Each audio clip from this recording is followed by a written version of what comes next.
عورت کی ترجیح اسلام کیوں ہے؟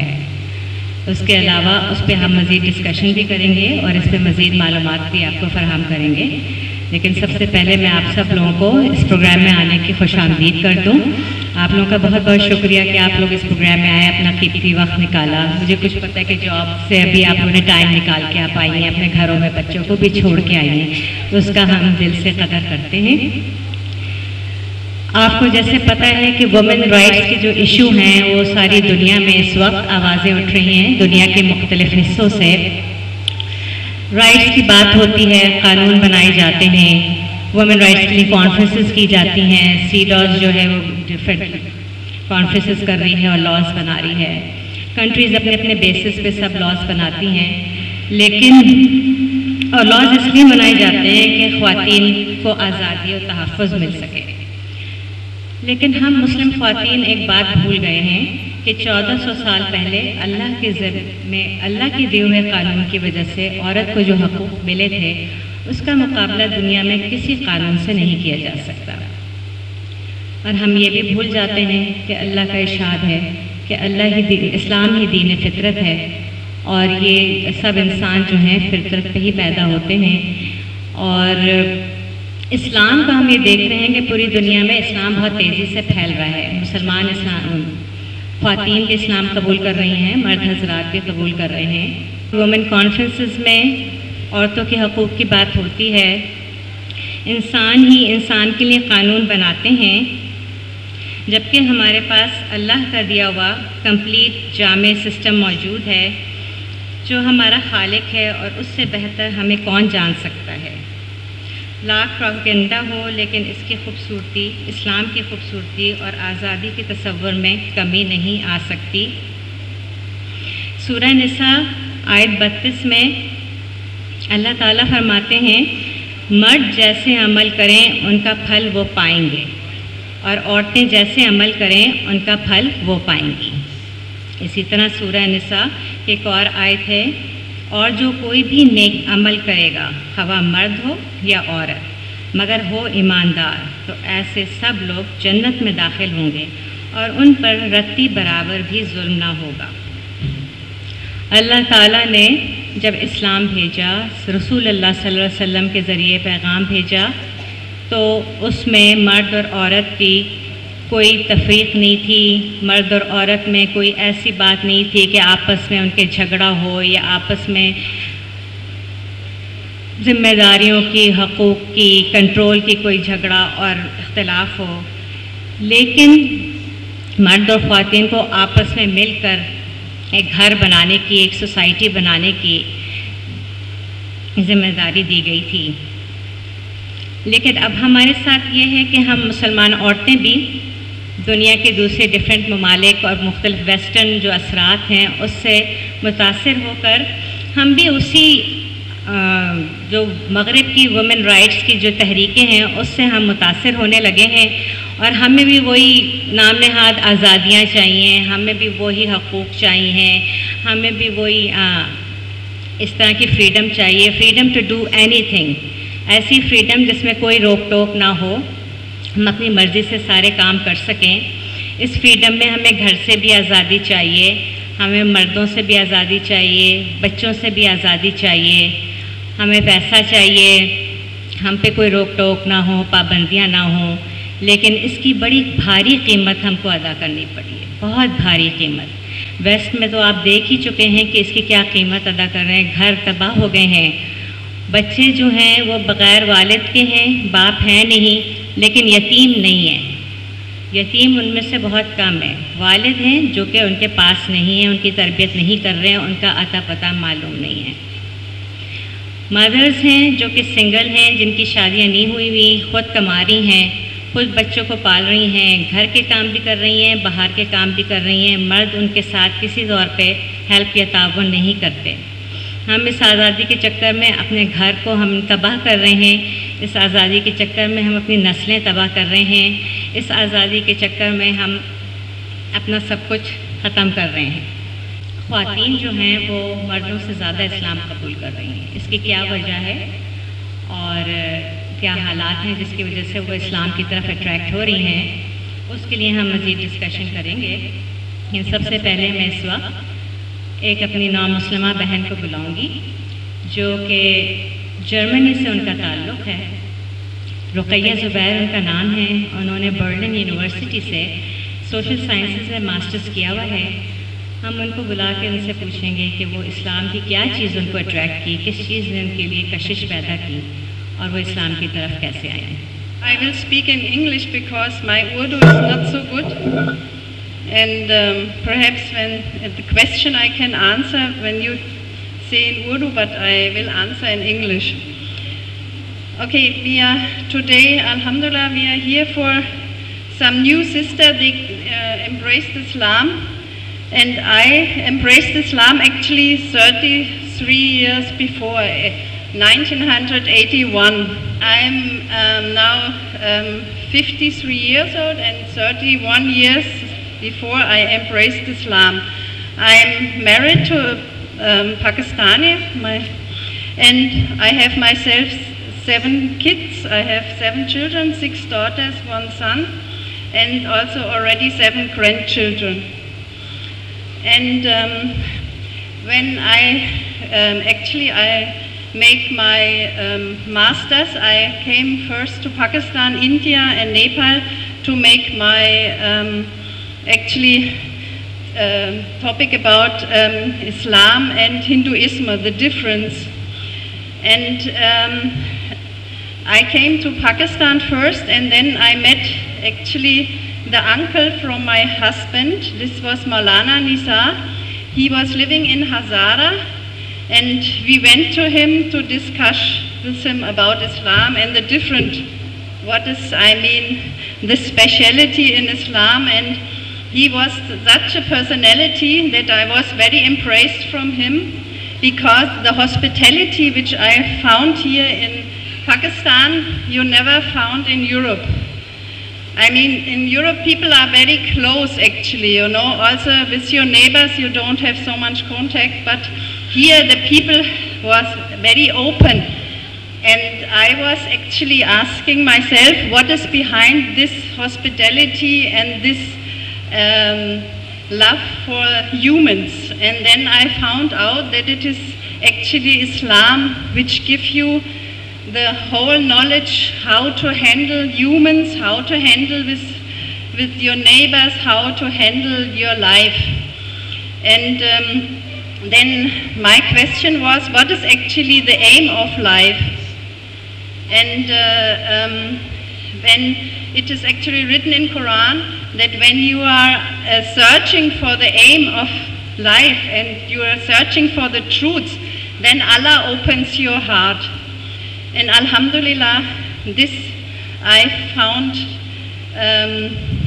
that Allah was actually He opened my way to Islam. And then Maulana Nisar, he gave me one book. This is written by Maulana Maududi. This is in Urdu, I think, Risala Diniyat, and in English it's Towards Understanding Islam. And this is a very good book. Actually, it's explaining the basics of Islam. This brought me very near to this belief. But I had in the beginning some problem, because we are very much influenced from Hazrat Isa, from Jesus in Europe, you know. And therefore, actually, my first question before I embraced Islam was, if Hazrat Isa, or Jesus, how we call him, if he's also a prophet, or if I have to leave him. And then I got the explanation, and I got a lot of books about Hazrat Isa, and I found out that he's, a prophet like Prophet Muhammad sallallahu alaihi wasallam was. And he is in the line of all the prophets of Adam, Abraham, Yusuf, Moses, and Ibrahim, and everybody, you know. And therefore I was very happy to hear that he was also is accepted as a prophet. And this was actually then the question was answered, and I could easily embrace Islam. And I embraced Islam in UK, in Birmingham, in Islamic Center, where actually Jamaat Islami is, the UK Islamic Mission is a part of Jamaat Islami. And actually where it is written in Quran, and this is in Surah Al-Baqarah, in the last 2 verses, it is complete explained that we believe what the Prophet believe in this, what Allah has sent to him. And also the believers believe in this. And we believe in Allah, the angel, the books, and the prophets. And we don't make any difference between the prophets, you know. I mean, only this difference that there are some get a book and some came without book. And we also we ask Allah for forgiveness, and we hope that He will make us the way free for paradise. I mean, this is very clear in Surah Al-Baqarah, and this was satisfying my heart so much that I embraced Islam. Actually, before, the way, I mean, to come to embrace Islam, I met a lot of people on my way, especially this was the uncle of my husband, and then I met also a lot of Afghani professor at that time in Delhi. This was in the 1980s. There was the University of Kabul was closed, and they had come all to Delhi at that time. And they was the professors, they know very well German language, English, and they could explain a lot of things about Islam. This also was a very, I mean, intense meeting with them. And then I went also to the historical places in Pakistan, like Harappa. This is a culture from 5,000 years ago, but I think at that time there was no Muslims. But I mean, all these things impressed me, I mean. And I went to Hazara, to Maulana Nisar's home, and we at that time we discussed already the problems, and I asked him questions like, I mean, how it is to go with 4 wives, for example, because as European you can't imagine, I mean, that a man can have more than 1 wife, but I mean, he gave a good explanation, and he showed me also in the Quran that when Allah this is allowing, then it must be right. And then on my way to India, I went to the Sikhs, actually, to Amritsar, and I wanted to actually compare Islam and Hinduism, but the Sikhs are actually also a part of, I mean, they have their little bit own belief, but I think they came from, I mean, Islam, because some parts they have still, but I was not very impressed from all this prunk which is there, this Amritsar temple, it's complete from gold and like this, and this was, not impressing me very much. And also in Nepal, actually, it is very strange, or in India, the Hinduism, you know, to have so many gods and all this, you know, and because actually Islam is making very easy for us, because we don't need anybody between ourselves and Allah, you know, we can talk to Him personally, and He will inshallah give satisfaction in our heart when it is right. And yeah, this was my, actually, before I embraced Islam, I went to these countries. And then this book came in my life, this Risala Denia, this is Towards Understanding Islam. This impressed me very much. And then I decided, when I finished my master's in Berlin, I went to Birmingham, And I was studying about Islam in the Islamic Center there. And then one day I decided then that I was completely satisfied that to say the Shahada. And I found that this is a very big gift from Allah when He gives you this way, when He show you, when He open you the doors, because then everything is getting open for you. And the main thing what I got back first from Allah when I say the Shahada, this was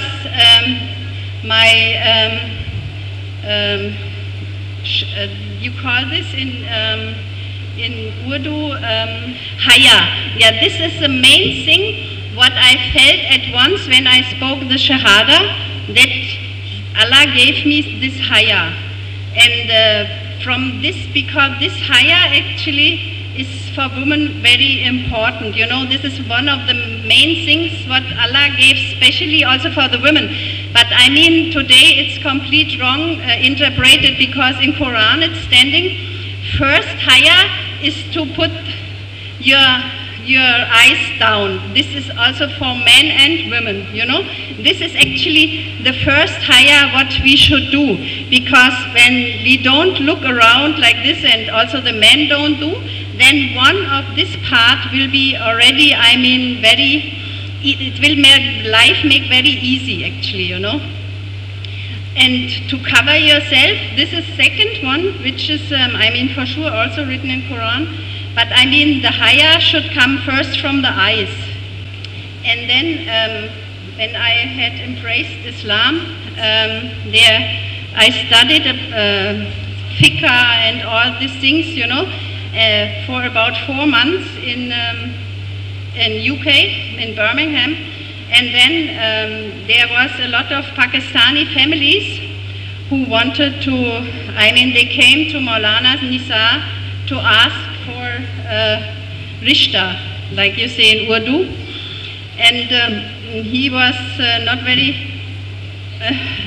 not happy about this, and he asked me if I would like to marry his nephew in Pakistan.